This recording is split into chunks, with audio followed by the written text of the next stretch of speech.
Il ne fait aucun doute que Denis Brognard est l'une des figures emblématiques du PAF.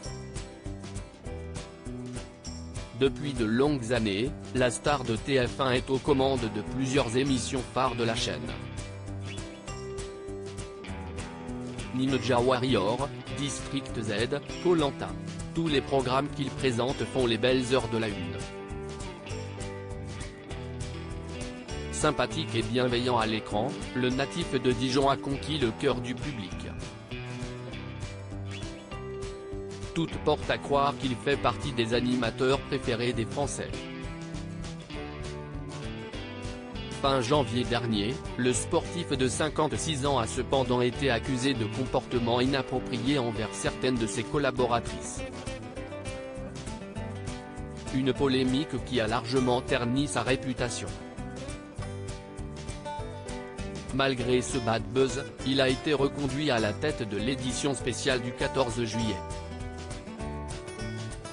Le groupe TF1 a cependant mis en place un dispositif afin d'éviter que cette situation ne se reproduise.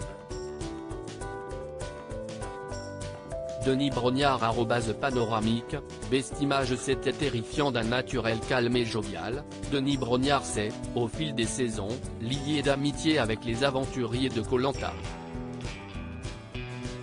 Il a notamment été profondément attristé par la disparition de son ancien protégé Bertrand Kamal. Par ailleurs, le quinquagénaire se tient au courant de la vie des personnes qu'il a côtoyées.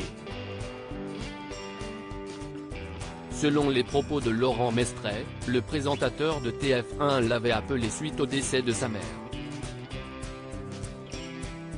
À en croire ses anciennes collaboratrices, celui qui serait mis à l'écart du célèbre jeu de survie cache pourtant une sombre facette de sa personnalité.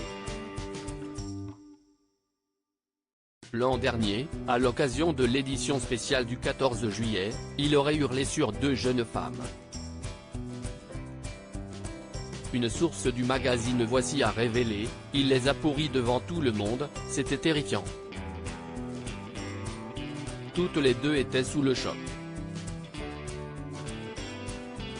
L'une d'elles a éclaté en sanglots, alors que l'autre est restée pétrifiée, incapable de bouger.